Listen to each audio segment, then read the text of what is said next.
students of class 5. Now let us see about the second lesson, water of term 2. Water is very important for every human being and every living thing. We are going to see about the importance of water in this lesson. Be ready with your textbook. So children, your lesson 2 for term 2 is water. You will be reading about sources of water. Water எங்கேருந்துலாம் கிடைக்குது, like river, lake, sea, pond, well, underground water, well water. எப்படி இங்கே தண்ணி வந்து சேருது கிடைக்குது. Water சைக்கிள்னா என்ன, அதில் involve ஆகிற டேர்ம்ஸ் இவாப்ரேஷன், கண்டென்சேஷன், ப்ரெசிபிடேஷன்னா என்ன, ஃப்ரெஷ் வாட்டர் மேனேஜ்மெண்ட் எப்படி பண்ணுறது. These are the things you are going to cover in this video session. Be ready with your textbook. Let us start reading. So class 5, let us begin the lesson 2 for the term. What are the learning objectives of water lesson? Know about the sources of water. Water எங்கேருந்து வருது. Understand the importance of water management. Water எப்படி பாதுகாப்பாக manage பண்ணி வச்சுக்கிறது. Get awareness on water pollution. Water pollution பற்றின awareness நம்ம எல்லாருக்கும் இருக்கணும். Know about waterborne diseases. என்னென்ன வியாதி வருதுன்னு தெரியணும், எப்படி அதிலிருந்து நம்மளை பாதுகாத்துக்கிறதுன்னு தெரியணும். Introduction. நீரின்று அமையாது உலகெனின் யார் யாருக்கும் வானின்று அமையாது ஒழுக்கு. அப்படின்னா என்னென்னா, தண்ணி இல்லாமல் இந்த உலகம் வாழவே முடியாதுமா இந்த உலகத்தில் யாராலையும்.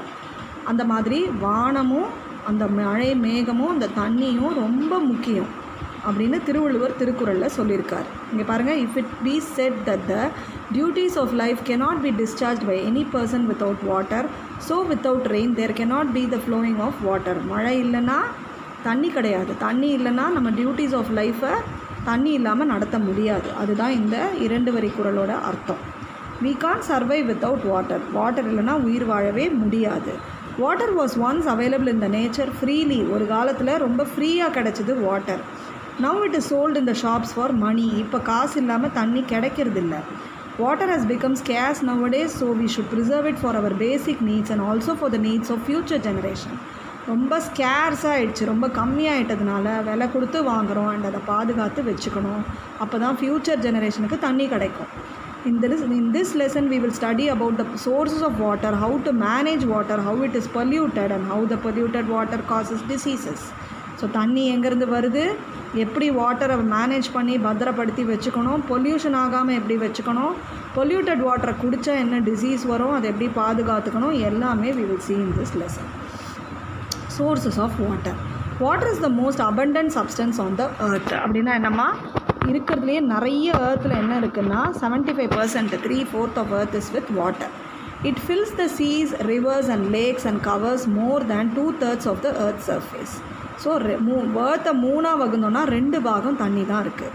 It also exists as snow and ice on mountains. மவுண்டனில் ஸ்னோவாகவும் ஐஸாகவும் இந்த வாட்டரை நம்மளால் பார்க்க முடியுது. In the atmosphere, water is present in huge quantities as water vapor and clouds. அட்மாஸ்ஃபியர்னால் நம்மளை சுற்றி இருக்க காற்றுல எப்படி இருக்குமா தண்ணி, வாட்டர் வேப்பர் நீராவியாகவும், க்ளவுட்ஸ் மழை மேகமாகவும் இருக்குது. The following are the sources of water. எங்கேருந்து வருது தண்ணி? River water, lake water, sea water, well water, spring water, under ground water. So ஆறு, குளம், சீஸ் கடல், வெல் வந்து நம்மளுடைய கிணறு, ஸ்ப்ரிங் வந்து நீர் வீழ்ச்சி, அண்ட் அண்டர் கிரவுண்ட் வாட்டர் பூமிக்கு அடியில் இருக்க கிணத்து தண்ணி, போர் தண்ணி. இதெல்லாம் தான் main source of water. But இவங்களுக்கெல்லாம் வாட்டர் எங்கேருந்து கிடைக்குதுன்னு பார்த்தீங்கன்னா மழை மேகத்திலிருந்து, இல்லைங்களா? மழை இல்லைன்னா நோ வாட்டர். மழை தான் primary source of water. Okay, now we will see the next page. River water and lake water. River is a channel through which fresh water flows. River வந்து நீரோட்டமுடைய தண்ணி, ஆறுன்னு சொல்கிறோம். ஃப்ரெஷ் வாட்டர் ஓடிக்கிட்டே இருக்கும். The origin of river is usually hills or mountains. Hills or mountainலேருந்து river வருது. It flows towards ocean, seas and lakes. அது எங்கே போய் சேருமா? கடல்லையும் லேக்லேயும். Lake is an area filled with water. Man-made lakes created when dam is built on a river is called reservoir. So சின்ன சின்ன நீர் நிரம்பி இருக்கிற குளங்களை லேக்குன்னு சொல்கிறோம். மேன்மேட் லேக்கும் நம்ம க்ரியேட் பண்ணியிருக்கோம், அதுக்கு பேர் ரிசர்வாயர். தண்ணியை சேமித்து வச்சு தண்ணி இல்லாத வெயில் காலத்தில் அந்த ரிசர்வாயர்லேருந்து எடுத்து யூஸ் பண்ணிக்கிறோம். Small areas filled with water are called ponds. அதை விட சின்ன ஏரியாவில் நம்ம வாட்டரை சேவ் பண்ணுறது தான் குளம், பாண்ட்ஸ். லேக்குங்கிறது ஏரி, பாண்ட்ஸ் வந்து குளம். Rivers, streams, groundwater, rainfall, melting snows or a combination of these are the sources of water in lakes, reservoirs and ponds. So இதெல்லாம் வந்து இந்த தண்ணியெல்லாம் தான் லேக்ஸாகவும் ரிசர்வாயராகவும் பாண்டாகவும் மாறுது. River, stream, ground water etcetera. As less amount of salt is dissolved in it is suitable for drinking and irrigation. ரொம்ப சால்ட் உப்புத்தன்மை கம்மியாக இருக்கிறதுனால ட்ரிங்கிங் குடிக்கிறதுக்கும் இரிகேஷன் செடிங்களுக்கு நீர் பாய்ச்சவும் உதவுது இந்த தண்ணி. Next you have sea water. Due to the presence of more amount of salt, sea water is called saline water. It is not suitable for irrigation as well as drinking. Sea water has salinity of approximately 3.5% or 35 parts per thousand. This means that every 1000 ml of sea water contains 35 grams of salts or sodium chloride dissolved in it. அதாவதுமா sea water வந்து நிறைய இருக்குது நமக்கு, ஆனால் உப்பு கலந்துருக்கிறதால அதை நம்ம எதுக்குமே யூஸ் பண்ண முடியறதில்ல. செலைன் வாட்டருங்கிறது இதுக்கு other name. 1000 ml sea water எடுத்திங்களா, அதில் 35 கிராம் சால்ட்டு கலந்துருக்கு. சால்ட்டோட கெமிக்கல் நேம் சோடியம் குளோரைட். அதுதான் 3.5% or 35 parts per 1000ன்னு சொல்கிறோம். ஓகேவா? பட் இப்போ இந்த சீ வாட்டரில் இருக்க உப்புத்தன்மையை எடுத்துகிட்டு இதையுமே வெசல் வாஷிங், வேறு மாதிரியான வாஷிங் அதுக்கெல்லாம் யூஸ் பண்ணுறதுக்கு ட்ரை பண்ணுறோம். அண்டர்கிரவுண்ட் வாட்டர் டீசாலினேஷன் பேர் அந்த ப்ராசஸ்க்கு, அதுவும் நம்ம படிப்போம். During rainfall part of the rain water gets absorbed in the soil. So மழை தண்ணி வந்து மண்ணில் பட்டு என்னமா ஆகுது, உறிஞ்சிக்குது மண் அந்த மழை தண்ணியை. It flows through various layers of the soil till it reaches hard rock where it gets accumulated to form reservoir. போய் நல்லா ஹார்ட் ராக்கை போய் ரீச் ஆகிற வரைக்கும் பூமியில் அது போய்கிட்டே இருக்கும். அப்படியே ரிசர்வாயராக லேயர்ஸ் ஆஃப் சாயில் இடையில வாட்டர் தேங்கி சேவ் ஆகும். This reservoir of water is the underground water. இதுதான் அண்டர்கிரவுண்ட் வாட்டர், நிலத்தடி தண்ணீர் ஆர் பூமி தண்ணீர். This water may contain soluble salts of calcium and magnesium. Underground water is made available for human use either as well water or spring water. So இந்த வாட்டரில் என்னமா இருக்குது, நிறைய சுண்ணாம்பு சத்தும் மெக்னீஷியமும் இருக்கும். அண்ட் இது வந்து ஹியூமன் யூஸுக்கு வெல்லாவோ இல்லை ஸ்ப்ரிங்காவோ வெளியில் எடுத்து நம்ம யூஸ் பண்ணிக்கலாம். Underground water is free from suspended impurities. நிறைய அதில் வந்து பெரிய பெரிய இம்ப்யூரிட்டிஸ் இருக்காது, பூமி கீழே போயிடுறதுனால அது ஃபில்டர் ஆகிடுது மண் ராக்ஸ் வழியாக. Because it is filtered by nature as it passes through several layers of the soil. லேயராக சாயில் வழியாக போகிறதுனால அந்த சாயிலில் இருக்க கிரேவல் மணலை அதை ஃபில்டர் பண்ணிடுது. நெக்ஸ்ட் யூ ஹாவ் கிணறு, well water. When the earth's surface is dug deep, water reservoirs are found above the rocks. So அந்த பூமி தண்ணீரை நம்ம டீப்பாக டிக் பண்ண வாட்டர் ரிசர்வாயர்ஸ் கிடைக்குது. அதை நம்ம கிணறாக நோண்டி வச்சுக்கிறோம். The depth of a well varies from place to place. Well water contains soluble impurities depending upon the nature of soil. இது எவ்வளோ ஆழத்தில் தண்ணி கிடைக்குங்கிறது ஒவ்வொரு இடத்துல தண்ணி தேங்கி இருக்கிறத பொறுத்து. அண்ட் இதில் கொஞ்சம் soluble impurities இருக்கத்தான் செய்யும். ஓகேங்களா? Next you have spring water. Sometimes the accumulated underground water applies pressure on the rocks and comes out of the earth's surface in the form of a spring from any available opening. This water is called spring water. Spring water usually contains dissolved salts and minerals, but it is free from suspended impurities. இந்த மாதிரி அங்கங்கே நீர் வந்து பிச்சுக்கிட்டு பூமியில் இருக்க சின்ன சின்ன துவாரங்கள் வழியாக வெளியில் வந்து இது மாதிரி தண்ணியாக தேங்குமா, அதுக்கு பேர் தான் ஸ்ப்ரிங்குமா. ஸோ அந்த ஸ்ப்ரிங் வாட்டர் என்னென்னா அடியில் இருக்கிற வாட்டர் ப்ரெஷர் ஜாஸ்தியாகி வெளியில் வர்றது. ஓகேவா? சர்ஃபேஸ்லேருந்து வெளியில் பிச்சுக்கிட்டு வர்றது. இந்த ஸ்ப்ரிங் வாட்டரில் கொஞ்சம் டிசால்வ்டு சால்ட்ஸும் மினரல்ஸும் இருக்கும். பட் சஸ்பெண்டட் இம்ப்யூரிட்டிஸ், ரொம்ப பெரிய பெரிய இம்ப்யூரிட்டிஸ் ஒன்றும் இருக்காது. Next you have water cycle. Okay, continuous movement of water from the earth to the atmosphere and back to the earth is known as water cycle or hydrologic cycle. Water cycle consists of the following 4 stages. So தண்ணி வந்து பூமியிலேருந்து மேலே போய் மழை மேகமாகி மழையாக திரும்பி பூமிக்கு வரதான் water cycle. Last year in your 4th standard itself you saw about water cycle. இதுக்கு இன்னொரு பேர் ஹைட்ரலாஜிக் சைக்கிள். ஓகே, என்ன ஸ்டேஜஸ் இதெல்லாம் நம்ம பார்த்துருக்கோம். we are repeating again. Evaporation, condensation. இவாப்ரேஷன்னா என்ன, தண்ணி வந்து சூரிய ஒளியால் ஹீட் ஆகி மேலே வேப்பராக போகுது, அப்புறம் அங்கே போய் கூல் ஆகி கண்டென்ஸ் ஆகி கீழே மறுபடியும் மழை மேகமாக வருது இல்லையா. The process in which water is changed into water vapor by the heat of the sun is called evaporation. சூரியனுடைய வெப்பத்தினால வாட்டர் கொதித்து வாட்டர் வேப்பராக மாறி மேலே போகும், அதான் evaporation. It takes place from the surfaces of river, ocean, lakes or ponds. Plants also release water by transpiration. So எங்கேருந்து இந்த தண்ணி போகுதுன்னா ரிவர், ஓஷன், லேக்கோட சர்ஃபேஸில். பிளான்ஸும் டிரான்ஸ்பிரேஷன்ற ப்ராசஸில் அது இலையிலேருந்து ஸ்டெம்மிலேருந்து கொஞ்சம் கொஞ்சமாக நீர் துளியை வெளியில் விடுதுமா. Condensation. The process of converting water vapor into water on cooling is called condensation. So water வேப்பரை வாட்டராக மாற்றுற ப்ராசஸ்ஸு கண்டென்சேஷன். அது வாட்டர் வேப்பர் கூல் ஆகிறதால நடக்கிறது. Water vapour in the atmosphere being lighter rises up and cools down. It further condenses to form tiny water droplets. முதல்ல மேலே போகுது, சில் காற்று பட்டு கூல் ஆகுது, precipitate ஆகி ரெயின்ஃபாலாக திரும்பவும் கீழே வருது. We studied about this in detail last year also. See, water from the water bodies due to sun's heat evaporation நடந்து நீராவியாக மேலே போகுது. Due to the cool air it becomes condensation process. மறுபடியும் அது ஹெவி க்ளவுட்ஸாக மாறுது. க்ளவுட்ஸ் ஹெவி ஆகி ப்ரெசிபிட்டேட் ஆகி again ரெயினாக கீழே வருது. ரொம்ப ஹை கூலாக இருக்கிற இடத்துலலாம் ஸ்னோ ஹெயில் ஸ்டோனாக கீழே அந்த மழை துளி கொட்டும். This is water cycle R hydrological cycle. Precipitation. The water droplets join together to form clouds. இந்த வாட்டர் ட்ராப்லெட்ஸ்லாம் சேர்ந்து மழை மேகமாக முதல்ல ஃபார்ம் ஆகும். As they get cooler, the droplets becomes bigger and heavier and fall as rain. If the air is very cold, they freeze to fall as hail of snow. இப்போ நான் சொன்னேன் இல்லையா, கூலாகி ஹெவியாகி ப்ரெசிபிட்டேட் ஆகி மழையாக கீழே வரும். பட் ரொம்ப கோல்டு ஏரியாவில் ஹெயில் ஆஃப் ஸ்னோ பனிக்கட்டியாக கீழே வரும். Flowing back to oceans. Rain water from இது ஃப்ரம்மா ஃபார்ம் இல்லை, ஃப்ரம்னு மாற்றிக்கோங்க, FROM. Rainwater from streams and springs which join together to form rivers. Rivers flow finally into the sea and ocean, thereby completing the cycle. So rain water என்ன ஆகும், stream spring இதெல்லாம் விழும், ரிவர்லேருந்து விழும், அங்கேருந்து எல்லாம் சேர்ந்து திரும்பவும் கடலுக்கு போகும். வாட்டர் சைக்கிள் கம்ப்ளீட் ஆகும். திரும்பி இதுவே ரிப்பீட் ஆகுது நேச்சரில். In freezing conditions, water falling from the sky becomes snow or hail. Hailstones are balls of ice. ஸ்னோனாலும் பால்ஸ் ஆஃப் ஐஸ் தான், ஹெயில் ஸ்டோன்ஸ்னாலும் பால்ஸ் ஆஃப் ஐஸ் தான். ஸ்னோ வந்து ஈஸியாக உடையும், ஹெயில் ஸ்டோன்ஸ் கொஞ்சம் கல்லாக இருக்குமா. Take half a glass of water, clean the outside part of the glass, add few ice cubes and leave it for 5 to 10 minutes. You will observe drops of water appearing outside the glass. This happens because the water vapor in the air condenses on the cold surface of the glass. So வானத்தில் போகிற அந்த நீராவி என்ன ஆகுதுன்றதுக்கு இது எக்ஸாம்பிள்மா. Half class of water எடுத்துக்கோங்க, நல்ல ஒரு class டம்ளரில் போடுங்க, ஃபியூ ஐஸ் க்யூப்ஸை போடுங்க, கொஞ்ச நேரம் அதை விடுங்க. அந்த வாட்டருக்கு வெளிப்பகுதியில் பார்த்திங்கன்னா நிறைய நீர்த்துளிகள் ஃபார்ம் ஆகும். ஏன்னா அந்த கிளாஸோட வெளிப்பகுதி சில்லுன்னு இருக்கிறதுனால காற்றுல இருக்க வாட்டர் வேப்பர் அந்த சில்லு கிளாஸ் பகுதியில் பட்டு அந்த வாட்டர் வேப்பர் கண்டென்ஸ் ஆகி வாட்டர் ட்ராப்லெட்ஸாக அந்த கிளாஸோட வெளிப்பகுதியில் வேர்வை மாதிரி தங்கும். இதே தான் வானத்தில் போகிற வாட்டர் வேப்பருக்கும் நடக்குது.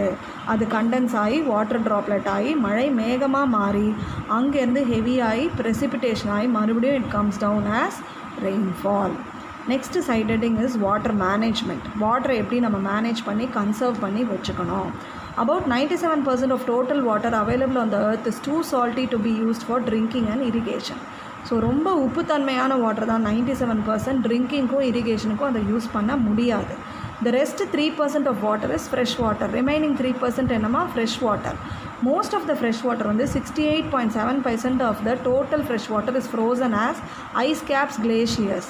அதுலேயும் பாருங்கள் முக்கால்வாசி ஃப்ரீஸ் ஆகிடுச்சு. 68% ஐஸ் கேப்ஸ் ஆகும், கிளேஷியர்ஸ் ஆகும், பனி கட்டிகளாகவும் பனி தகடுகளாகவும் ஃப்ரீஸ் ஆகிடுச்சு. 30.1% occurs as ground water. நிலத்தடி நீராக 30% போயிடுது. Remaining 1.2% water, about 0.9% occurs as moisture in the soil, air and in bodies of living organisms. Remaining பாருங்கள் மண்ணில் காற்றுல நம்ம உடம்புல இருக்குது. Rest 0.3% constitutes fresh surface water sources such as rivers and lakes. ரொம்ப மைன்யூட் 0.3% தான் ரிவர் அண்ட் லேக் வாட்டராக மாறுது. It amounts to about 700th part of 1% of total water available on earth. ரொம்ப கம்மியாக தான் நமக்கு அவைலபிளாக இருக்குது, 1/700 தான். By this it is clear that a very small fraction of water is available for the use of human beings, animals and plants. The following figure shows the percentage distribution of total available water. இதுலேருந்து என்னமா தெரியுது, water ரொம்ப கம்மியாக தான் இருக்குது. நம்ம குடிக்கக்கூடிய தண்ணி அதை பாதுகாப்பாக வச்சுக்கணும். பாருங்கள், டோட்டல் குளோபல் வாட்டர் இவ்வளோ இருக்குமா, 96.5, 0.9 உப்பு தண்ணி, fresh water 2.5, surface water other water 1.2 இருக்குது, கிரவுண்ட் வாட்டர் 30.1, இதில் கிளேஷியர்ஸ் அண்ட் ஐஸ் கேப்ஸ் இவ்வளோ போயிடுது. Surface water and other fresh water பார்த்திங்கன்னா கிரவுண்டில் 69 பாயிண்ட், இது லேக்ஸில் 20.9. இதில் லிவிங் திங்ஸுக்கு இவ்வளோ, ரிவர்ஸு ஸ்வாம்ப் மார்ஷ்னா நம்ம சகதியாக இருக்கிற தண்ணி, சாயில் மாய்ஸ்சர்னால் 3.8, அட்மாஸ்ஃபியரில் காற்றுல 3%. ஸோ இப்படி தான் வந்து வாட்டர் வந்து டிஸ்ட்ரிபியூட் ஆகிருக்கு. ஸோ வாட்டரை நம்ம கன்சர்வ் பண்ணி பாதுகாப்பாக யூஸ் பண்ணணும். Agriculture is the source of our living. It uses most of the world's freshwater resources. It consumes around 70% of the available fresh water. அக்ரிகல்ச்சர்னா என்ன? விவசாயம். அதுக்கு தண்ணி கண்டிப்பாக வேணும். தண்ணி இல்லைன்னா விவசாயம் பண்ண முடியாது. வாட்டர் வந்து மோஸ்ட்லி விவசாயிங்க use பண்ணுறாங்கம்மா.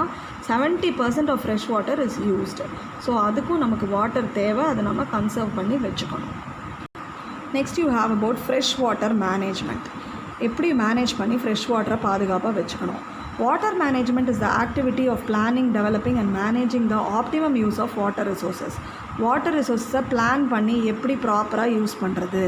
Water which is obtain naturally from ice sheets, ice caps, glaciers, icebergs, ponds, lakes, rivers, streams and under grounds are call fresh water.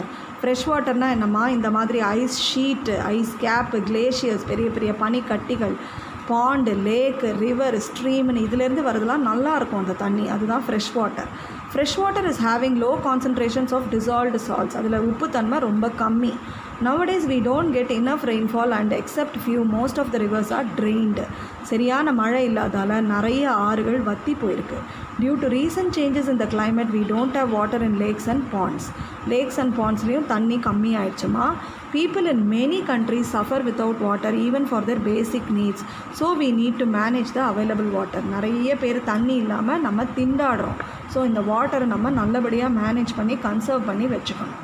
Rainwater harvesting. You read this in last year class also. We'll repeat again. The process of collecting rainwater from the rooftop of the buildings is called rainwater harvesting.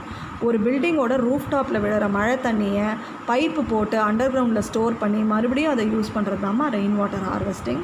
In tissue system rain water is stored into a storage tank for later user. Store பண்ணி பின்காலத்தில் வெய்ய காலத்தில் use பண்ணிப்போம். Rain water available in the open spaces around the buildings may also be recharge in to the ground. So open ஸ்பேஸில் இருக்கிறதுலாமும் கொண்டு வந்து இதில் விடுறதுக்கு வச்சுக்கிட்டோம்னா ரீசார்ஜ் ஆகிடும் நம்ம ground. It is another method of rainwater harvesting. The government of Tamil Nadu leads the nation in implementing rainwater harvesting program. இது வந்து ஒரு நல்ல முக்கியமான ரெயின்வாட்டர் ஹார்வெஸ்டிங் மெத்தடுங்கிறது முக்கியமான ரெயின் வாட்டர் கன்சர்விங் மெத்தட். நம்ம தமிழ்நாடு கவர்மெண்ட் தான் இதை ஃபார்ம் பண்ணிச்சு. அதை வந்து மேண்டேட்ரினா கம்பல்சரி ஆக்குச்சு எல்லா ஹவுஸ் அண்ட் பில்டிங்ஸும். It has made it mandatory for all houses and buildings in the state to install rainwater harvesting facility. Advantages. Rainwater harvesting can reduce flooding in the cities. மழை வந்து நிறைய பெய்யும் போது இந்த ஹார்வெஸ்டிங் இல்லைன்னா தான் நமக்கு அது ஃப்ளட்டில் போய் முடியுது, வெள்ளத்தில். அது ப்ரிவெண்ட் ஆகும். Rain water harvesting can reduce top soil loss. மேலே இருக்கிற மண்ணெல்லாம் அடிச்சுக்கிட்டு போயிடும். அதையும் இது தடுத்து நிறுத்துது. Ground water level can be increased. நம்ம கிரவுண்ட் வாட்டர் லெவலை இன்க்ரீஸ் பண்ணுது. கிரவுண்ட் வாட்டர் கேன் பி கன்சர்வ்டுமா. பூமி தண்ணியை நம்ம சேமித்து வச்சு லேட்டர் ஆனுக்கு யூஸ் பண்ணிக்கலாம். It can improve plant growth. செடி கொடிக்கெல்லாம் தேவையான தண்ணியும் இந்த ரெயின் வாட்டர் ஹார்வெஸ்டடான தண்ணியை யூஸ் பண்ணிக்கலாம். March 22 is observed as world water day. உலக தண்ணீர் தினமாக March 22 செலிப்ரேட் பண்ணுறாங்க. Estimate the amount of water used by your family in a day for drinking, brushing, bathing, cleaning vessels, washing clothes, toilets, cleaning the floor. So நீங்கள் இது ரஃப்பாக daily வீட்டில் எவ்வளோ தண்ணி யூஸ் ஆகுதுன்னு அம்மாவோட ஹெல்ப்போட கேட்டு தெரிஞ்சுக்கோங்க. Find out for which activity water usage is more and how it can be minimised. எதுக்கு தேவையில்லாமல் நிறைய யூஸ் பண்ணுறோன்னு பார்த்து அதை குறைச்சிக்க ட்ரை பண்ணுங்கள். ஃபார்ம் பாண்ட்ஸ்மா. இங்கே பாருங்கள், நிலத்தை சுற்றி இருக்க சின்ன சின்ன குளம். A farm pond is a structure dug out on the earth. So மணலில் நம்ம நோண்டுற ஒரு இந்த மாதிரியான ஸ்ட்ரக்சர் இது. இட் இஸ் யூஸ்வலி ஸ்கொயர் ஒரு ரெக்டாங்குலர் இன் ஷேப். ஸ்கொயர் இல்லை ரெக்டாங்கிள் ஷேப்பாக இருக்கும். Rain water is stored in it for irrigation purposes. ஓகேவா? அதாவது சுற்றி இருக்கிற நிலத்துக்கெலாம் தண்ணி பாய்ச்சறதுக்கு ரெயின் வாட்டர் இதில் சேவ் பண்ணி வச்சுப்பாங்க. It is surrounded by a small bund. பண்டுனா இந்த சுற்றி இருக்க பாத்தின்னு பேர், தண்ணி வெளியில் போகாமல் இருக்க. Which prevents erosion on the banks of the pond. இரோஷன்னா தண்ணி அடிச்சுட்டு போகாமல் பார்க்கும். The size and depth of the pond depend on the type of the soil, water requirements of the farmer, its uses and the cost of excavation. So இதோட size வந்து எவ்வளோ நிலத்தடி தண்ணீர் வேணும் செடிக்கு பாய்ச்ச ஃபார்மருக்கு, ப்ளஸ் எவ்வளோ வந்து காஸ்ட் தேவை இதை வெளியில் எடுத்து ஊற்ற, எல்லாத்த பொறுத்தும் இதோட சைஸு டிட்டர்மைன் ஆகும். Water is conveyed to the fields manually by pumping or by both. ஒன்று எடுத்து இறச்சி ஊற்றுவாங்கம்மா, இல்லை பம்பு வச்சும் எடுத்து போடுவாங்க. Next you have water waste water management. Waste வாட்டர்னால் என்ன, கழிவு தண்ணி, தேவையில்லைன்னு நம்ம தூக்கி கொட்டுற தண்ணி, ட்ரைனேஜில் போகிற தண்ணி, டாய்லெட்டு பாத்ரூம்லேருந்து போகிற தண்ணி, செடி கழுவி காய்கறி எல்லாம் கழுவி நம்ம ஊற்றுற தண்ணி, பல்சஸ்ஸு, ரைஸ் எல்லாம் கழுவி ஊற்றுறது, இதெல்லாம் வேஸ்ட் வாட்டர். அதை எப்படி வந்து இஃபெக்டிவாக மேனேஜ் பண்ணி வச்சுக்கிறதுன்னு பார்க்க போகிறோம். Used water from any combination of activities such as domestic, houses, industrial, commercial, agriculture is called wastewater. So வீட்டிலேருந்து வர கழிவு தண்ணி, இண்டஸ்ட்ரி, அக்ரிகல்ச்சர், இப்படி கமர்ஷியல் எதுலேருந்து வரதும் வேஸ்ட் வாட்டர் தாம்மா. This water has been used for laundry, bathing, dish washing, toilets and industrial purposes. இது எப்படி மேனேஜ் பண்ணலாம்? லாண்ட்ரிக்கு, பாத்திங்க்கு, டிஷ் வாஷிங்க்கு, டாய்லெட்ஸ்க்கு, இண்டஸ்ட்ரியல் பர்பஸ்க்கு, இதிலெல்லாம் யூஸ் பண்ணி வெளியில் வர தண்ணி தான் waste water. Waste water also includes rain water that has been accumulated pollutants as it runs into the ocean, lakes and reverse. மழை தண்ணியில் நிறைய மாசு படிஞ்சிருந்தாலும் அது வேஸ்ட் வாட்டர் தான், அதை நம்ம யூஸ் பண்ண முடியாது. Pollutants are unwanted chemicals or materials that contaminate water. So தேவையில்லாததெல்லாம் எது தண்ணியை கெடுக்குதோ, அதோட தன்மையை கெடுக்குதோ அதான் பொல்யூட்டன்ஸ்மா. The goal of wastewater management is to clean and protect water so that it can be reused. So வாட்டரை நல்லா வந்து ப்ரொடெக்ட் பண்ணி வச்சுக்கிட்டோன்னா அதை வந்து மறுபடியும் ரீயூஸ் பண்ணலாம். அதுக்கு பேர் தான் waste water management. It also must be clean before it flows into ocean, lakes and rivers. இதுக்குள்ளே போய் சேர்றதுக்கு முன்னாடியும் வாட்டர் க்ளீனாக இருக்கணும். குப்பையாக போய் சேர்ந்தால் ஓஷன், லேக்ஸ் அண்ட் ரிவர்ஸும் குப்பையாக மாறிடும். வேஸ்ட் வாட்டர் ட்ரீட்மெண்ட் பார்ப்போம். Generally, wastewater is treated by physical, chemical, biological processes using filtration, sedimentation, adding cow dung, powder and bacteria. This method is followed in industries. So waste water ட்ரீட்மெண்ட்டுக்கு physical methods இது use பண்ணுவாங்க, வடி கட்டுறது, அது மாதிரி chemicals போட்டு purify பண்ணுவாங்க, biological ப்ராசஸும் பண்ணுவாங்க. ஃபில்ட்ரேஷன்னா வடி கட்டுறது, செடிமெண்டேஷன்னா நம்ம அப்படியே செட்டில் பண்ணி தேவையில்லாத குப்பைகள்லாம் அடியில் வந்து நின்றுடும், மேலாக்க தண்ணியை வடித்து எடுத்துக்கிறது. கவுடங் சாணம் போடும்போதும், பவுடர் சில விதமான பவுடரும் பாக்டீரியாவும் போடும்போதும் அந்த தண்ணி பியூர் ஆகும், அதை நம்ம ரீயூஸ் பண்ணிக்கலாம். இண்டஸ்ட்ரீஸில் இந்த மெத்தடை யூஸ் பண்ணுறாங்கம்மா. Visit an industry in your area with the help of your teacher. Observe and note the waste water treatment process. So when school reopens, we can try to visit an industry and see the wastewater treatment plant. Now look at this picture. I will explain you. So pipes take water to treatment center. Screening stage, primary treatment stage, secondary treatment stage, final treatment stage, filtered into river. Pipes take water to treatment center na enna அர்த்தம்? முதல்ல வந்து அந்த கழிவு தண்ணி waste வாட்டரை இந்த மாதிரி ஒரு ட்ரீட்மெண்ட் சென்டருக்கு போகிறோம். அங்கே ஸ்க்ரீன் ஆகி முதல்ல ஒரு ப்ரைமரி ட்ரீட்மெண்ட் நடக்கும், அப்புறம் செகண்டரி ட்ரீட்மெண்ட்டு, அப்புறம் ஃபைனல் ட்ரீட்மெண்ட் நடந்த பிறகு ரிவரில் அந்த தண்ணியை விட்டுருவாங்க. இதை எடுத்து நம்ம யூஸ் பண்ணிக்கலாம். இதுதான் வந்து ட்ரீட்மெண்ட் ஆஃப் வேஸ்ட் வாட்டரோட சிம்பிள் பிளான். அட்வான்டேஜஸ் என்ன? அட்வான்டேஜஸ் பார்க்கலாம் வேஸ்ட் வாட்டர் ட்ரீட்மெண்ட்டில். Waste water treatment ensures that the environment is clean. Waste water என்விரான்மெண்ட்டில் ஊற்றலனால என்விரான்மெண்ட் சுத்தமாக இருக்குமா. There is no water pollution. Water வந்து கெட்டுறதுக்கு வாய்ப்பில்லை. It prevents water bound diseases. கெட்டுப்போன தண்ணி, பொல்யூட்டட் வாட்டர் குடிக்கும்போது தான் நமக்கு நோய் வரும், அந்த நோய் வராமல் பார்த்துக்கும். It ensures that there is adequate water for irrigation. இரிகேஷன்னா நிலத்துக்கு தேவையான, பயிருக்கு தேவையான தண்ணியும் இதில் கிடைக்கிது. அடுத்து பார்த்திங்கன்னா டீசாலினேஷன் ஆஃப் சீ வாட்டர். சொன்னேன் இல்லையா, இதை பற்றி படிப்போம். உப்பு தன்மையை ரிமூவ் பண்ணுறது தான் desalination of sea water. Desalination is an artificial process of converting saline water or sea water into fresh water. sea water வந்து fresh water-ஆக மாற்றுறது தான் desalination. அதில் இருக்க உப்பு தன்மையை எடுத்துட்டு. The common desalination processes are distillation, reverse osmosis. இந்த ரெண்டு ப்ராசஸில் தான் உப்பு தன்மையை எடுக்கிறோம். The process in which both evaporation and condensation go side by side is called distillation. Evaporation, condensation ரெண்டுமே சைட் பை சைட் நடக்குமா. இந்த ஃபஸ்ட்டு ப்ராசஸ் பேர் distillation. Reverse osmosis is a process of forcing water under pressure through a semi permeable membrane. ஃபோர்ஸ்ஃபுல்லாக ஒரு வடிகட்டியில் தண்ணியை அழுத்துவாங்கம்மா. Tiny pores இந்த membrane allows water to pass but exclude most salts and minerals. Water அந்த வடிகட்டி வழியாக போயிடும், ஆனால் சால்ட்டும் மினரும் மேலாக்க நின்றுடும். The reverse osmosis process helps to solve the water scarcity problem. இதனால் கிடைக்கிற தண்ணினால் வாட்டர் ஸ்கேசிட்டி ப்ராப்ளத்தை ஓரளவு கட்டுப்படுத்தலாம். பாருங்கள், ஓஷன் வாட்டர் உப்பு தன்மையோடு இருக்குது. ப்ரீ ட்ரீட்மெண்ட்டில் இந்த மாதிரி filters remove suspended solids and other பார்ட்டிகல்ஸை ரிமூவ் பண்ணிவிடும். அதுக்கப்புறம் இந்த ரிவர்ஸ் ஆஸ்மாசிஸ் இந்த மாதிரி ஒரு சிலிண்ட்ரிக்கல் மெஷ்ஷில் நடக்கும். Membrane dissolved minerals and other இம்ப்யூரிட்டிஸை இது ரிமூவ் பண்ணிடும்.